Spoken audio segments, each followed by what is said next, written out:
mando be nakatabu kalibu. Na para ne be patuna tagi mai kita bisa cuci ne polis les pematentu atau cuma nom delan sosok. Ana matakas aniko. Nasa wale na be patuna tagi. Nasa wale na be lengit. Sinasabi ko na may maruta ka cuci din na tanga be motor tagi. Kan domdoling sa may kina namatentu.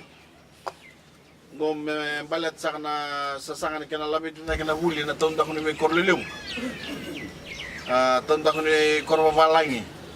Kasama dola chukin na bali ni buli mo. Kena bali ni kas ni buli.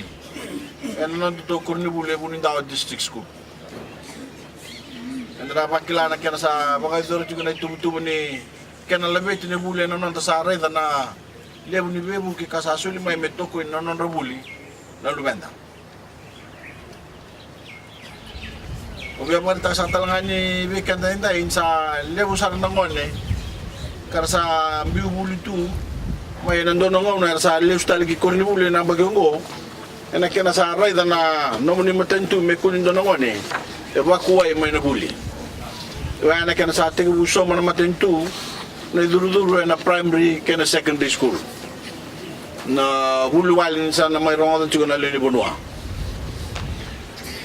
And then, yang kami dah bangga tak kami nak kena bebu kena nonda be banggai cibir nangone, ber nalu benda, merah buli bako koa. Kani rara nak kena mai kadi bagi cuna wale si nak kena mai tu bagai loa na tonda kuni kuru buli betul nangone buli, nangone ni buli. Erui kami bikin nonda be torling tak bata, nonda buli.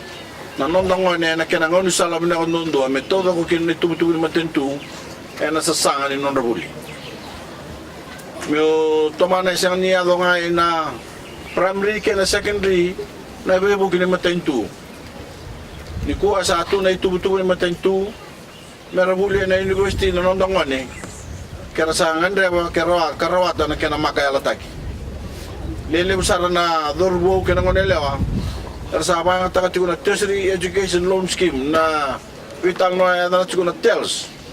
Mera kalau ini kina rawatan na non rahuli kina non batatanga. Nanong gumatentu chigo toko na chigo bako na buli.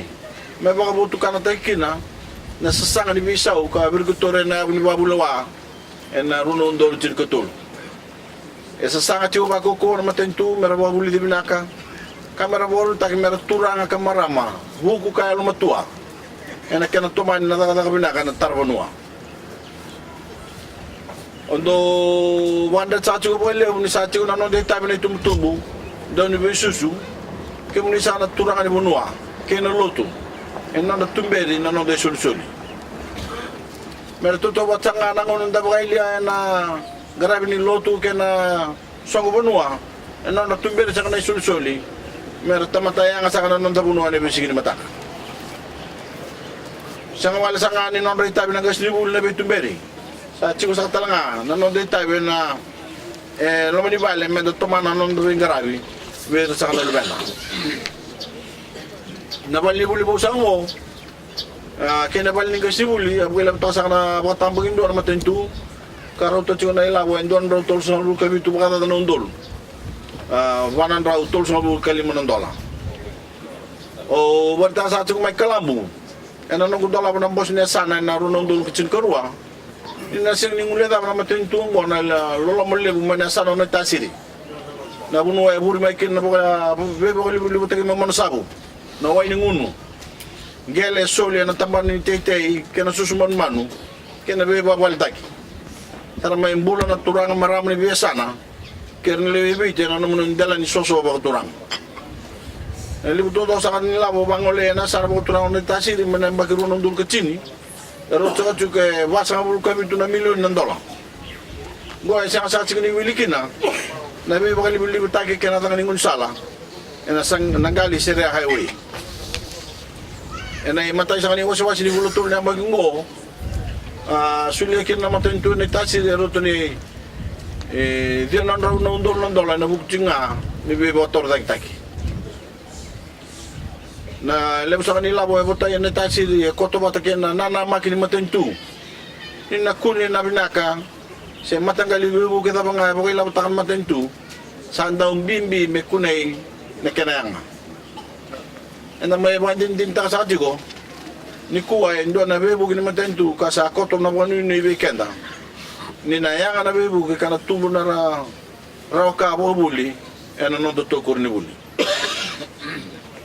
nung itatao sa kaber ng unibuli na matakasan ni kuwa may utinia bikam ni nananda sulsoli may kako ni chigo bikam ni napaka nanan datu kapwa mulmulong ta na naman hindi sasanga ngaw na naman ngaw na mo kalaw may kasuli na naman yung utod ako muni rawatan na bata nga ni dedere ni buli ni kako ni kuita ke na bitar no akatukun ni kanda na ngoni toke enda sa ni buli binaka senda ngoni malmunum ni bata ni tubutu ni matuntungo na kana vararo ta kina num ni buli kami ada besar na buli tor dake isa chico sa na turanga ni buno ano to koroyono kami ni sana tumutumo na gas ni buli kami ni sana do ni susu kami ni sana ngoni buli na bita sana mal ni bosongori sa kanto kay sa kinabiya umumain dola mo na buli-buli bo na kunin dawat dis school na sa buli mo karena ni nomini raramati ko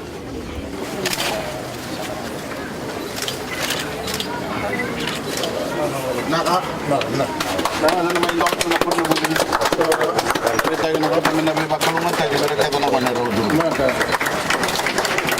hello na bolo